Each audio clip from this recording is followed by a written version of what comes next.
seja o nome de Jesus Cristo, aquele que vive para todo sempre.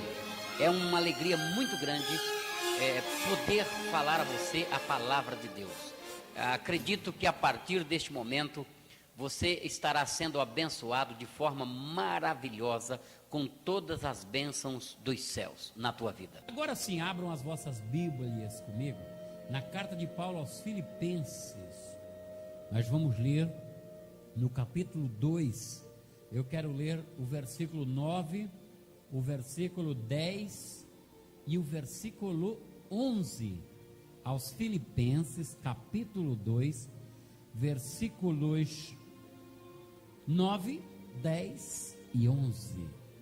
O texto bíblico diz o seguinte: pelo que Deus também o exaltou soberanamente e lhe deu um nome que é sobre todo o nome, para que ao nome de Jesus se dobre todo o joelho dos que estão nos céus e na terra e debaixo da terra, e toda língua confesse que Jesus Cristo é o Senhor, para a glória de Deus Pai. Amém? Aleluia. Quantos podem dizer Jesus Cristo é o Senhor? Mais forte agora. Jesus Cristo é o Senhor. Amém? Toda língua confesse que Jesus Cristo é o Senhor. Aqui está escrito: pelo que Deus o exaltou soberanamente e deu-lhe um nome que é sobre todos os nomes. E diante desse nome deve se dobrar, ou deverá se dobrar, todos os joelhos dos que estão na terra e dos que estão embaixo da terra, e toda língua confessará, diz aqui o texto da minha Bíblia, toda língua confessará. Evidentemente o apóstolo Paulo falou há muitos anos atrás, se referia a nós, mas já tinha pessoas antes do apóstolo que já haviam confessado que Jesus Cristo é o Senhor. E nós estamos confessando neste período que estamos passando aqui pela terra. E se Jesus não vier, que eu espero que ele venha o mais breve possível, mas se ele não voltar, milhares e milhares e milhares confessarão que ele é o Senhor. Aleluias. E os que não confessarem nesta vida, nesta terra, porque os que estão debaixo da terra, quem não confessou vai confessar um dia. E os que não confessarem, confessarão no dia do juízo perante o Senhor, para a glória de Deus Pai, que Jesus Cristo é o Senhor. Aleluias. Meus irmãos, Jesus é tudo. Jesus é tudo, não é? Jesus é o alfa, é o ômega, a primeira e a última letra do alfabeto grego. Jesus é o princípio e o fim. Jesus é o centro da história bíblica. Se não fora Jesus, não haveria mundo, não haveria cosmo, não haveria terra, não haveria gente, não haveria igreja, não haveria vida, não haveria luz, não haveria salvação, não haveria nada, porque Jesus é tudo. Aleluia. Ele é a razão de você estar aqui vivo nesta noite. Ele é a razão de que nós estamos vivos nesta noite. Ele é a razão de tudo. Nele se resume toda a história sagrada. Eu quero falar um pouquinho de Jesus através da Bíblia, do que ele é, do que ele faz, do que ele fez, de como ele atua na nossa vida, dessa salvação maravilhosa, tão grande e especial, que entrou dentro de nós e não sai mais e nunca há de sair. Oh, aleluias. Eu sempre começo do princípio para que a gente possa compreender melhor. Vejam bem, no princípio, quando Lúcifer, eu já falei disso aqui, mas os assuntos são tão vastos, né?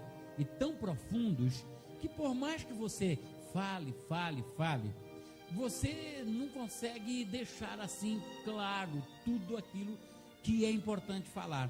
tem sempre alguma coisa na mente de alguém que fica meia obscura, fica aquela expectativa de compreender melhor, de entender melhor. Então vamos lá. No princípio, quando Lúcifer se rebelou contra Deus, e com ele milhares e milhares de anjos se rebelaram, foram induzidos por Lúcifer e queriam ser igual a Deus, eles foram julgados e subjugados e foram diminuídos, tá? Diante da presença de Deus. Eu já disse isso para vocês uma vez. Lúcifer, no momento em que ele foi julgado por Jeová, na hora da rebelião, quando ele quis usurpar um direito que é especial, é um direito só de Deus, que é de soberano indiscutível, o Senhor o reduziu em Satanás. Parte dos anjos rebelados, Deus prendeu nas cadeias da escuridão, tá? Parte dos anjos rebelados, Deus prendeu nas cadeias da escuridão. Isso está em Judas, no verso 6, e Apocalipse, ou seja, vou corrigir, Judas, versículo 6, tá? E Apocalipse, capítulo 9, tá bom? Outra parte dos anjos rebelados, o Senhor transformou eles em demônios, espíritos desprovidos de corpos, tá? Os demônios são os espíritos maus que estão aí na terra, que perturbam a vida das pessoas, são os agentes do diabo, os agentes do inferno que trabalham no mundo sistema, atuando exatamente na área do mal, só do mal. Quando houve esse episódio, Deus precisou imediatamente criar um lugar para prender aquela parte dos anjos rebelados e futuramente prender Satanás, o Lúcifer, e esses demônios, porque Deus instituiu um plano. Então era necessário também que se preparasse um lugar para prender os anjos rebelados imediatamente e futuramente Lúcifer, o chefe deles, e os demônios. Então Deus criou o inferno, uma palavra ruim, não é? Um lugar assim horrível, que as pessoas nem gostam de ouvir falar muito nele, mas é uma realidade. A mesma Bíblia que fala no céu, ela também fala no inferno. A mesma Bíblia que garante que existe um céu, um lugar tranquilo, de descanso, de paz, fala também da existência de um lugar chamado inferno, Sheol, Hades. Bem, ele então criou o inferno. Ele mandou esses anjos rebeldes, subjugados, para as prisões eternas. Eu já citei Judas, versículo 9. Para as prisões eternas, que é exatamente no inferno. E futuramente, Satanás e os seus anjos também serão lançados no inferno, conforme São Mateus, capítulo 25, e o versículo 41, que diz que o inferno foi criado para o diabo e seus anjos. O inferno foi criado, ou as cadeias eternas, as prisões eternas, depende muito da tua versão, foi criado para o diabo e seus anjos. E, como eu disse uma vez para vocês, a terra original, depois da rebelião de Satanás, ela passou do estado original para o estado caótico. O diabo foi lançado aqui na terra, junto com os demônios, porque os anjos que apenas foram condenados estavam nas cadeias eternas. Segundo o capítulo 9 de Apocalipse, eles serão soltos no período da grande tribulação para atormentar os habitantes da terra, principalmente aqueles que deixarem ou perderem o arrebatamento da igreja. Mas nós esperamos que todos nós não estaremos aqui, nós estaremos escondidos nas regiões celestes, com Jesus Cristo, nosso Salvador, com Jesus Cristo, nosso Salvador, aleluias. Esses anjos serão liberados aqui no período da grande tribulação, tá? Satanás foi lançado na terra caótica, depois a terra foi restaurada, passou para o estado original, e então Deus criou o homem. Quando Deus criou o homem, como nós já sabemos, o homem foi tentado, a Eva, o Adão, comeram da fruta proibida, da árvore que estava plantada no meio do jardim, e evidentemente o homem perdeu o seu estado original, quebrou a aliança, quebrou o pacto, perdeu a comunhão com Deus e ficou condenado também por causa do pecado, da desobediência. Era necessário que Deus providenciasse um lugar para mandar o homem rebelado, uma vez que Deus havia providenciado um lugar para mandar futuramente Lúcifer e os seus demônios, que foram rebelados também. E Deus achou por bem de mandar o homem rebelado para o inferno. É duro dizer isso, viu, irmão? Tem gente que fica bravo, revoltado, mas foi uma determinação de Deus de mandar o homem para esse lugar também, para prender o homem nesse lugar, o homem que por sua vez havia se rebelado, tanto quanto Satanás e seus anjos. Tanto quanto Satanás e seus anjos, também iria para esse lugar de prisão eterna. Agora, todos foram contaminados pelo pecado original, pelo pecado de Adão. Bem, se todos foram contaminados, e as pessoas que possivelmente, claro, eu estou dizendo possivelmente em uma visão humana, mas que na presciência de Deus, ele já sabia que haveria as pessoas fiéis, obedientes a Deus, que abraçaria o plano da salvação pré-estabelecido no Antigo Testamento. Para onde iriam essas pessoas temente a Deus, uma vez que a morte havia reinado sobre todos os homens, uma vez que o diabo, ele tinha a chave da morte e do inferno, ele tinha propriedade, ele tinha domínio sobre a vida dos seres humanos pecadores, rebelde tanto quanto ele. É duro essas coisas, você imaginar que a rebelião, que a rebeldia, que se levantar contra Deus, que pecar contra Deus, é cometer o mesmo ato que Satanás cometeu no princípio, é agir como um diabo. É tanto que quando Jesus se referiu a Judas Iscariote, ele disse: um de vós é um diabo. Ele se referiu a Judas como um diabo, quer dizer, as mesmas obras, as mesmas atitudes, as mesmas qualidades, a mesma ação. Então por que não a mesma prisão, a mesma condenação? E aquele que mesmo vivendo no mundo pecaminoso, sob o domínio do pecado, fosse fiel e obedecesse a Deus, ainda no Antigo Testamento, para onde iria? Deus então criou um lugar que nós chamamos de seio de Abraão, lá mesmo no inferno, não foi em outro canto não, lá no inferno. Olha, lugar de tormento aqui, Sheol, Hades, inferno, tudo inferno, mas aqui lugar de tormento, no meio o poço do abismo, que é o mais profundo do inferno, para onde irá Satanás, tá? O grande dragão, o anticristo, tá? E o falso profeta no futuro, o poço do abismo mais profundo do inferno. Então para cá sofrimento, poço do abismo, e aqui um lugar de tranquilidade, que nós chamamos seio de Abraão, conforme está escrito no Evangelho segundo escreveu São Lucas, capítulo 16, versículo 19 a 31, na parábola do rico e o Lázaro. Nesse texto a Bíblia diz que havia um homem rico e havia um mendigo. Esse mendigo vivia comendo à porta do rico, e o rico vivia regaladamente. De repente a Bíblia diz que o mendigo morreu e foi levado pelos anjos para o seio de Abraão.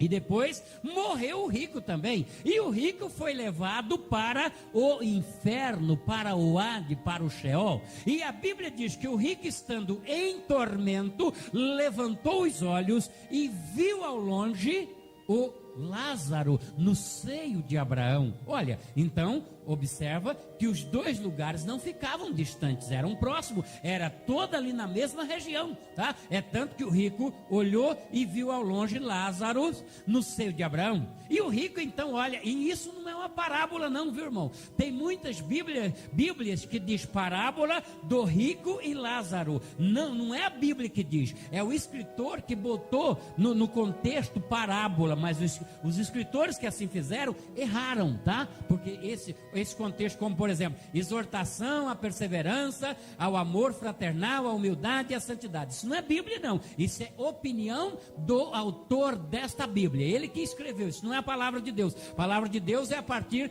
do versículo que diz: somente deveis. Aí é a palavra de Deus. Aquele título que você vê lá, parábola do rico e o Lázaro, está errado, tá? Está errado porque isso não é uma parábola. Se você analisar, Jesus estava contando uma história real que aconteceu, não uma parábola. A parábola do semeador, aí tudo bem, uma parábola. É tanto que a parábola acompanha o raciocínio. A Bíblia é clara: e o rico levantou os olhos no Hades e viu ao longe Abraão e disse: pai Abraão, manda Lázaro molhar o dedo na água e me refrescar a língua, porque estou atormentado. E o Abraão disse: é impossível, tem um abismo. Olha, lembra que eu falei o poço do abismo? Há um abismo entre nós e vós, de sorte que os que estão lá não podem vir para cá, e os que aqui estão não podem passar para lá. E então o rico olhou para o Abraão e disse: pai Abraão, peça para Lázaro avisar os meus irmãos, ou alguém ressuscitar, ir lá e avisar. Olha que não é parábola, ele dá nome inteiro, número inteiro, entendeu? Em parábola normalmente não se tem isso. Eu tenho 5 irmãos lá na terra.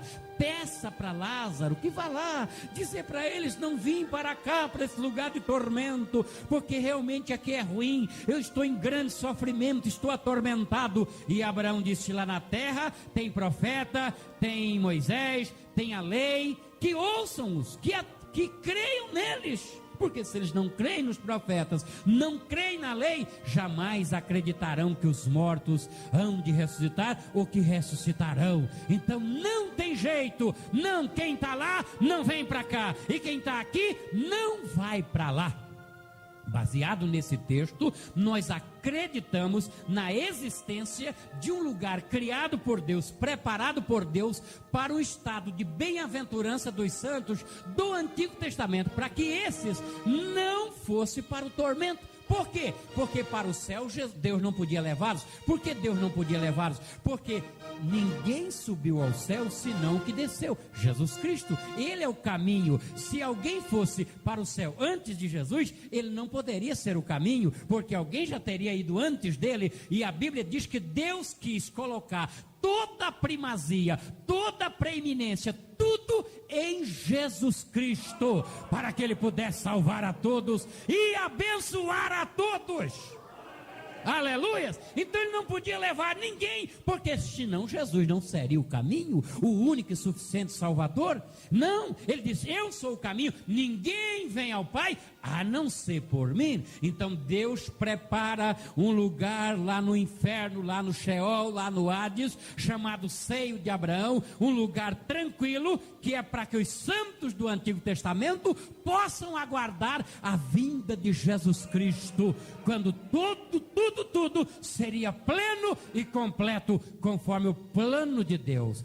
Estabelecido esse lugar de tranquilidade, o Senhor aparece no jardim do Éden e faz uma promessa para Adão e Eva, que da semente de Eva, da mulher, haveria de nascer um homem que lutaria contra a semente da serpente, ou seja, os filhos do diabo. E essa semente da serpente tentaria lhe ferir o calcanhar, mas ele, por sua vez, lhe esmagaria a cabeça, ou seja, destruiria o cérebro do diabo, porque na cabeça está o cérebro, a torre de controle do corpo. Uma vez Jesus esmagando a cabeça do diabo, significa desmanchar, diluir, destruir o cérebro do diabo, de onde saem as imaginações, os conselhos diabólicos, as orientações malignas. Jesus atingiria esse centro de controle infernal, para que a sua igreja pudesse vencer o inferno e ser vitoriosa. Aleluia! Em meio à escuridão espiritual que estava Adão e Eva, mergulhado na escuridão após o pecado, escuridão esta que atingiria toda a humanidade definitivamente. quando o Senhor diz da semente da mulher, ou melhor, por inimizade entre a sua semente e a tua semente, esta lhe ferirá a cabeça e tu lhe ferirá o calcanhar. A gente traduz, né? Porém, inimizade entre a semente da mulher e a semente da serpente. Esta mensagem é o chamado proto-evangelho. Foi a primeira mensagem evangelística de Deus. Uma luz no fim do túnel, um farol que brilha no meio da escuridão. A partir daí, a Eva levanta a cabeça, o Adão levanta a cabeça e passa a olhar fixo para essa promessa, para essa luz da semente da mulher, da semente da mulher, da semente da mulher, da semente da mulher. O Adão é expulso do jardim, mas ele sai do jardim não de cabeça baixa assim, ó, como o diabo queria, porque o diabo queria que Adão e Eva saíssem do jardim assim, de cabeça baixa, mas eles não saíram, eles saíram assim, olhando para a luz que brilhava lá na frente. Da semente da mulher vai nascer Canchova xere andarabaraia. Eles não saíram humilhados não, porque uma luz brilhava, e a luz era Jesus Cristo. Aleluia. Eles saem do jardim, olhando para esta luz. Vem os primeiros filhos, nasce o Abel, primeiro filho de Adão e Eva. A Eva deve ter até imaginado, irmão, que o Abel era essa semente. Ela depositou uma fé tremenda no Abel. Ele deve ser a semente que vai esmagar a cabeça da serpente. Mas não era o Abel. Não. Por que eu digo que a Eva depositou fé que era o Abel? Porque a Bíblia diz que o Caim matou o Abel. E matou porque ele era do maligno. E sabe por que o Caim matou o Abel? E a Bíblia diz que ele matou porque ele era do maligno? Porque o diabo também pensou que o Abel era essa semente. Diz, vou matá-lo. Vou matá-lo. O diabo também pensou. Porque Deus disse, da semente da mulher, mas não apontou quando, como, aonde, quem seria, não, da semente. Então toda pessoa, toda criança que nascia no mundo, irmão, o diabo ficava apavorado. Quando nascia o menino, o diabo dizia, pronto, deve ser ele, é a semente, é ele. Quando nasceu Abel, a Eva se enganou, mas o diabo também ficou apavorado, a ponto de usar o Caim para matá-lo, pensando que ele era a semente da mulher, a semente que esmagara a cabeça dele. Matou o Abel, mas o Abel não era semente, era a semente da mulher, mas não a referida na promessa. Foi um homem fiel, obediente, que alcançou um grande testemunho. Mas sabiam que o Abel foi para o Sheol? Possivelmente foi o primeiro homem a ir para o inferno, foi o Abel, porque foi a primeira pessoa a morrer e não tinha como ir para o céu, porque não tinha o caminho ainda não estava estabelecido, o caminho era Jesus, entendeu? Ele foi para o inferno. O Abel foi o primeiro fiel, justo, santo a ir para o inferno, só que não foi para o tormento, não. Ele foi para o seio de Abraão, porque ele era justo. Mas por que ele foi para o inferno? Porque ele não era o caminho para o céu, o caminho ainda não existia, ele não conseguiu justificar ninguém, não era o Salvador. Ele foi justo, mas só conseguiu justificar ele mesmo. Deus precisava de alguém que justificasse a muitos e possivelmente a todos. Olha o que diz Isaías 53:11, diz, o trabalho da sua alma ele verá e ficará satisfeito. Com o seu conhecimento, o meu servo, o justo, justificará a muitos, porque as iniquidades deles levará sobre si. O Abel não justificou ninguém, só ele mesmo. Não levou a iniquidade de ninguém, só a dele mesmo. Foi para o Sheol, porque não tinha condição de ir para o céu. Foi para o Sheol, foi o primeiro a ir para lá. E sem contar que o Abel não pôde fazer nem nada pelo corpo dele. Foi para a terra, foi destruído, virou pó, entendeu? Diferente. Deus precisava de um Salvador, como está escrito no livro dos Salmos 16:10. Não permitirei que o meu santo veja a corrupção, ou seja, a destruição da sua carne. O meu santo não. E o Abel morreu, aí nasceu um Salvador. E aí veio, a Bíblia diz que em lugar do Abel, Deus deu um outro filho a Eva, E o filho foi chamado Sete. A Bíblia diz que quando Sete nasceu, a Eva diz: o Senhor me deu outra semente. Veja como ela pensava que o Abel era semente. O Senhor me deu outra semente em lugar de Abel, porquanto Caim o matou. O diabo deve ter pensado também: será que é a semente? Será que é? Mas não era o Sete, irmão. O Sete viveu muitos anos, 912 anos, criou uma grande família, foi um homem fiel, gerou um cidadão por nome Enos, que renovou o culto de Deus na terra, foi um homem fiel, abençoado, diferente do Caim, mas não era o Salvador. O Sete também morreu e foi pro inferno, só que não no lugar de tormento, ele foi pro seio de Abraão. Quando o Sete chegou no inferno, no seio de Abraão, eu presumo que o Abel já estava lá há muitos anos. Quando viu o Sete, deve ter ficado alegre, porque era a segunda pessoa a chegar no seio de Abraão. Ali deve ter perguntado: Sete, você ouviu falar da semente da mulher? Você tem notícia do homem que vai nos tirar daqui, do Salvador? Eu presumo que o Sete deve ter dito: olha, a mamãe pensou que era eu, mas não sou eu, é tanto que eu estou aqui. Eu não sou. Eu só sei que a notícia continua dizendo que o Salvador virá. Agora ninguém sabe como, nem quando e nem aonde. Aleluia! Os anos se passaram, o Enos foi um homem fiel, serviu ao Senhor, promoveu um avivamento na terra, morreu com 905 anos. Sabe para onde foi? Também foi para lá, para o inferno, não para o lugar de tormento, mas para o seio de Abraão, e encontrou-se com o Abel e o Sete, que quando viram Enos, deve ter perguntado: Enos, você tem notícia do Salvador? Ele já nasceu? Você ouviu falar dele? O Enos disse: olha, a expectativa é a mesma. A mãe pensou que era eu, o diabo também, só que não era eu. É tanto que eu estou aqui, mas a notícia continua que ele virá. Agora ninguém sabe como, nem quando, nem aonde, mas vamos esperar. E o tempo foi passando, e foi passando, nasceram outros heróis da fé, não é? Como o Enoque, que quando o Enoque nasceu, todo mundo pensou que era ele, ainda mais quando ele começou a andar com Deus, 300 anos, é ele, mas ele teve que ser trasladado para não ver a morte, que é a pior barreira, que é a maior charada da vida, não é? Ele não podia, ele para escapar da morte, teve que ser trasladados, e aí veio o seu filho Matusalém, que não está constado na lista dos heróis da fé, mas foi um grande homem, não é? Viveu 969 anos, morreu. Sabe para onde foi o Matusalém? Pro inferno. No ano do dilúvio ele chegou pro inferno. No ano do dilúvio ele chegou lá no Sheol, e os Abel, o Sete, o Enos e o Adão, que já tinha morrido, o Adão estava lá também, o Adão já tinha ido para lá. Quando o Adão chegou lá, também perguntaram para o Adão se ele já tinha notícia. Não, olha, a Eva já teve 2 filhos, teve o Abel, que está aqui, nós pensávamos que era você, não era, tivemos você, Sete, está aqui, está bem, agora ninguém sabe. A gente sabe que ele vem, porque eu e a Eva ouvimos o grande Jeová prometer, e ele é fiel. Aleluia!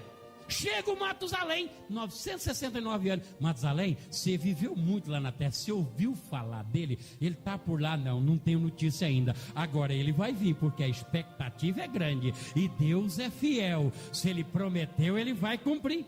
Aleluia!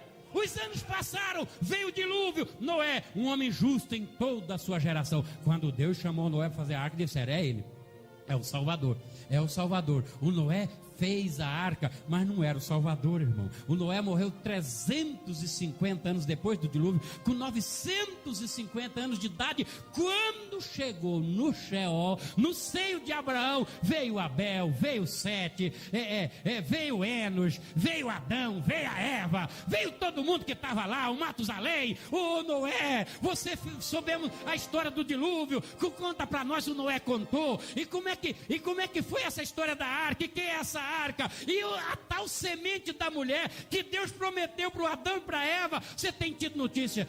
Ele virá a qualquer hora dessa. Os anos se passaram, o Noé ficou por lá, veio o Sem nasceu 98 anos do dilúvio e morreu 502 anos depois. Um homem de uma vida longa. Quando chegou lá, todos os santos lá no seio de Abraão cercam o Sem.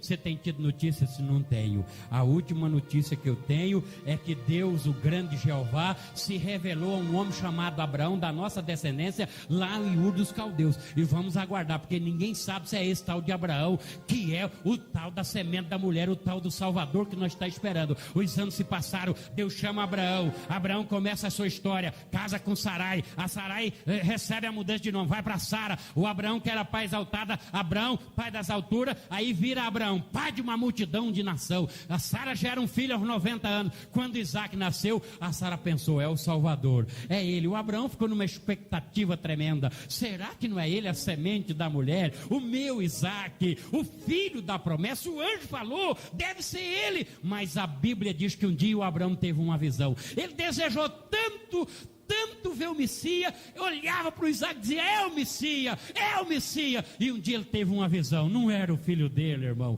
não era o filho dele, não era. A Sara morre aos 127 anos de idade, quando ela chega no Sheol, os santos correm para receber de Sara, como é que está a notícia do Salvador? Você já sabe se ele já veio, você viu falar dele lá na terra?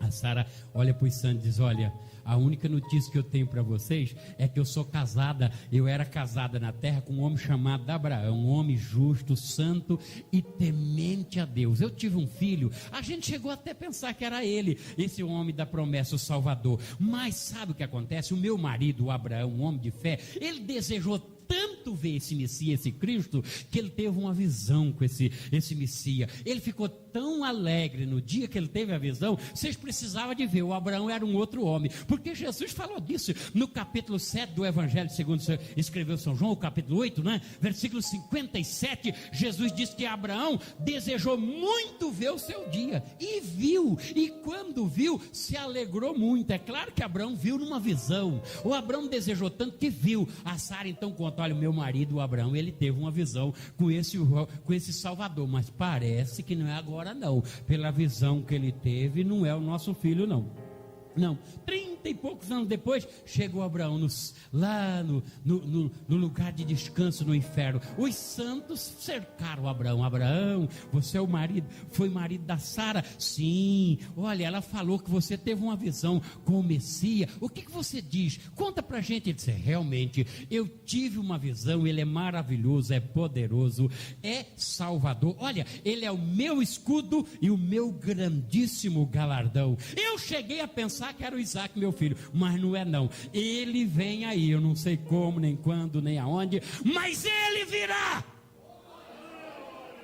Aleluias! Anos passaram, chegou Isaac, perguntaram, disse, não sou, olha, eu só sei que ele é o Deus do meu pai Abraão. Anos depois, chegou Jacó lá no Sheol e tal, vindo com muitas histórias para contar, pega o santo, cerca, e aí Jacó, você tem notícia do Salvador? Eu não tenho notícia dele não, eu não vi, ele não nasceu ainda, eu só sei uma coisa, quando eu estava abençoando a minha família, o Espírito me revelou que ele será o legislador de Judá, ele será o centro de Israel, e que ele virá.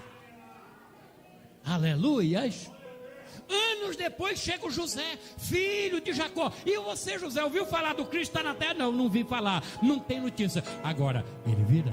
Sabe por que ele virá? Porque um movimento muito grande de Israel já começou, e Deus vai levantar um profeta, vai tirar Israel do Egito. Eu até pedi para eles pegarem os meus restos mortais e levar para a terra prometida, a terra de Canaã, para onde Deus vai levar eles, e é nessa terra prometida que vai vir o nosso Salvador, o Messias. Mas eu não tenho notícia dele. Os anos se passaram e de repente chega lá no seio de Abraão, chega Joquebede e Arão, o pai e a mãe de Moisés. Os santos cercaram, ei, vocês vocês têm de Moisés? Os santos cercaram, ei, vocês têm notícia do Messias? Olha, a única coisa que nós sabemos é que Deus de Israel apareceu ao nosso filho Moisés, e com mão poderosa tirou Israel do Egito, abriu o mar vermelho, fez chover pão do céu, tirou água da rocha, guiou a gente pelo deserto com uma nuvem, fez maravilha, e está levando o povo de Israel para a terra de Canaã, da terra que vai nascer o Cristo.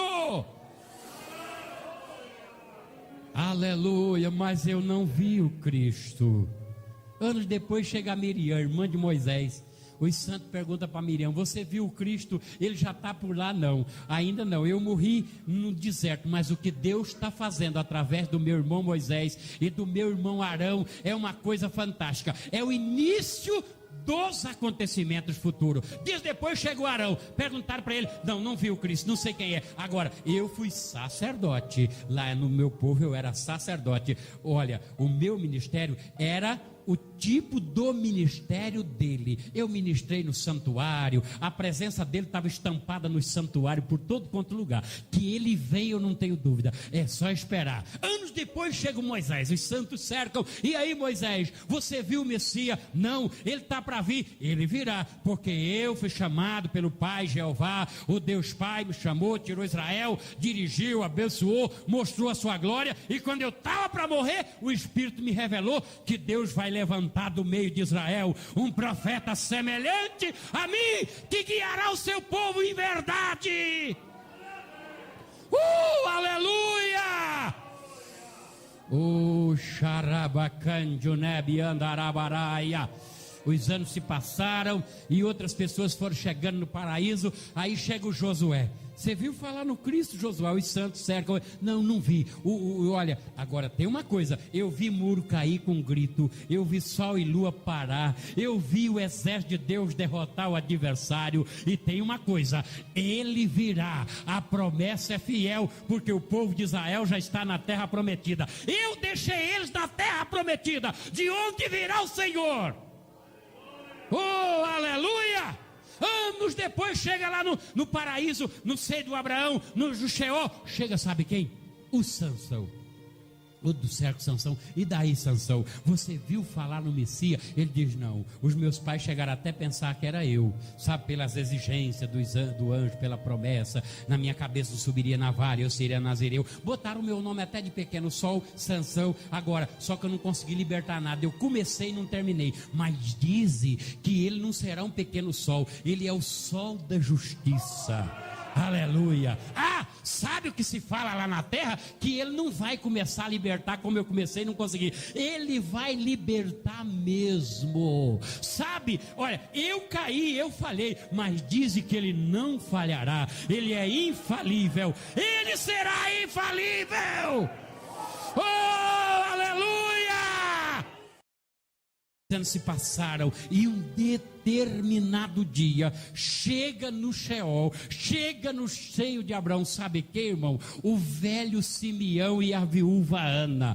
Quando chegaram, os santos rodearam e perguntaram para Simeão e para a viúva, disseram: Simeão, você tem notícia do Cristo, do Salvador, do Messias, do Cristo, do Salvador, do Messias? O Simeão olha para os santos e diz: eu tenho uma notícia boa para vocês. Eu acabei de vê-lo lá no templo. Eu estava lá no templo na hora que ele foi apresentado. Eu vi. Ele já está na terra. Aleluia! Ele já está na terra. Xarabatéria andaraia. Irmão, a expectativa dos santos no paraíso, no seio de Abraão, aumentaram. Dias depois, sabe quem chega lá? José, o pai adotivo de Jesus, segundo o historiador, morreu quando Jesus tinha 14 anos de idade. Chega lá. Quando os santos cercam José, diz: ei, José, você ouviu falar no Messias, no Cristo? Como é que está? Porque o Simeão trouxe uma notícia, viu ele pequenininho, que tamanho ele está? O José olha para os santos: ei, olha, eu conheço ele, eu era casado com Maria, a mulher que foi escolhida para ser a mãe dele. Eu vi ele nascer. No dia do nascimento dele, olha, o coral de anjos cantou em cima de uma manjedoura. O José contou aquela história toda, sabe, irmão? Bonita, mas que eu não posso contar porque é bonita, mas é longa e a hora não me permite. Contou, olha, eu vi ele nascer. Pensaram até que ele era meu filho, mas não era. A Maria era virgem quando ele nasceu, entendeu? Eu tive que fugir com ele para o Egito. Eu peguei ele no meu braço. Olha, eu vi os magos, o Gaspar, o Melchior e o Baltazar, adorarem ele e chamar ele de rei, entendeu? E tem mais, eu escondi ele no Egito, eu voltei para a nossa terra, ele me ajudou na carpintaria, entendeu? Eu vi eles dizerem que ele é o Filho de Deus, a semente da mulher, ele já está lá. Oh, xarabacandarabarabaraia. Dias depois, sabe quem chega lá, irmão?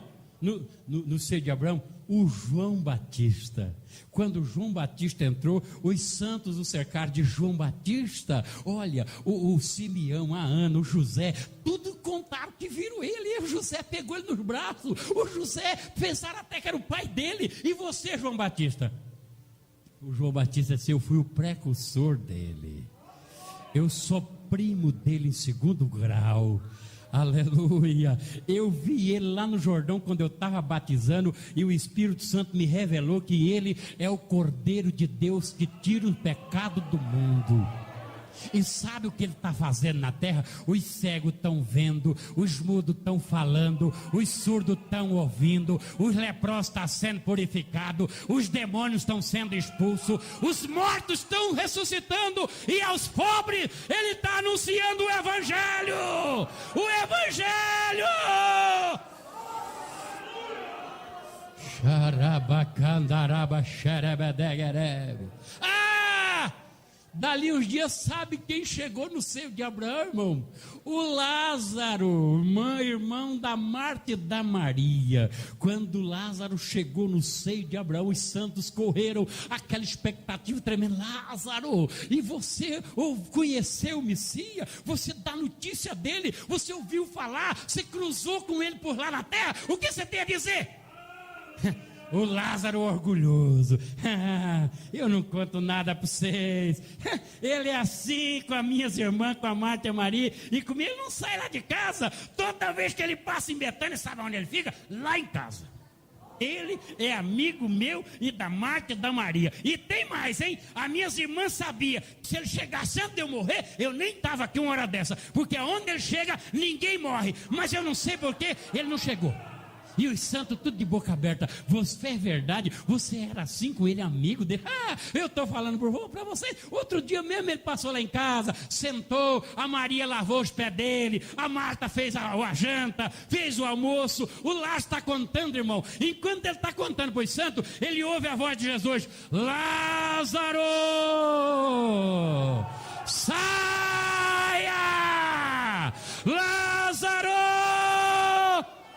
O Lázaro diz: ei, ele está me chamando, ele está me chamando, ele é a ressurreição e a vida, ele é,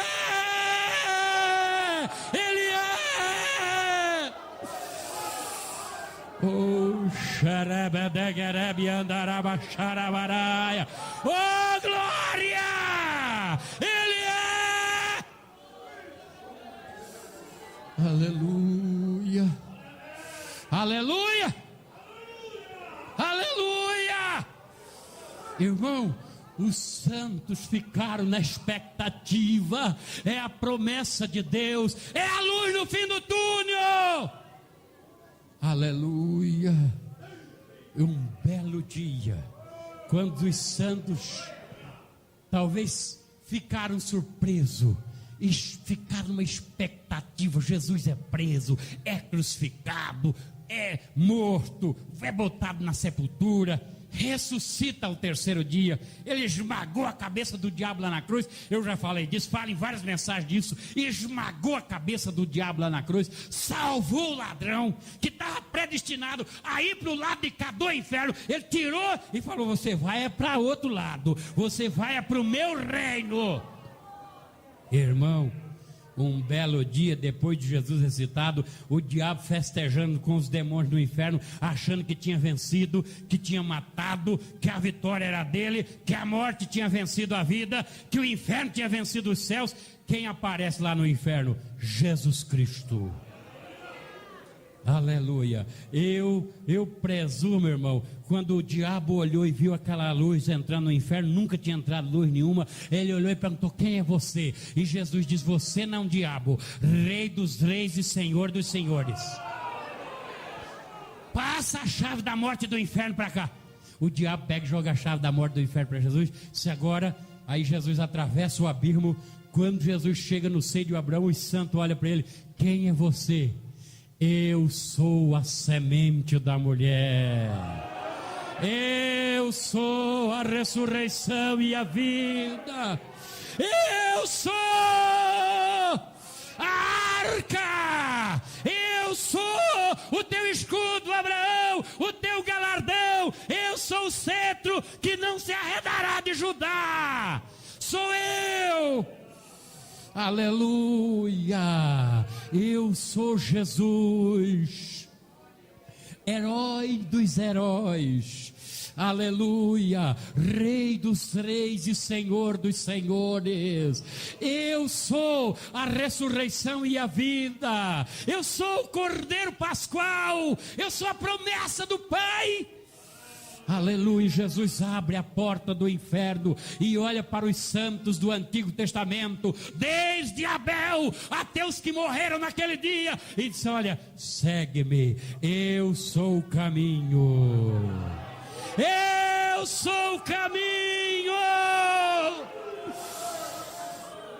Alabaxarabadeg andarabarai. Ele pegou o seio de Abraão, ele tirou os santos do inferno, e sabe para onde que ele levou, irmão? Para o paraíso celestial.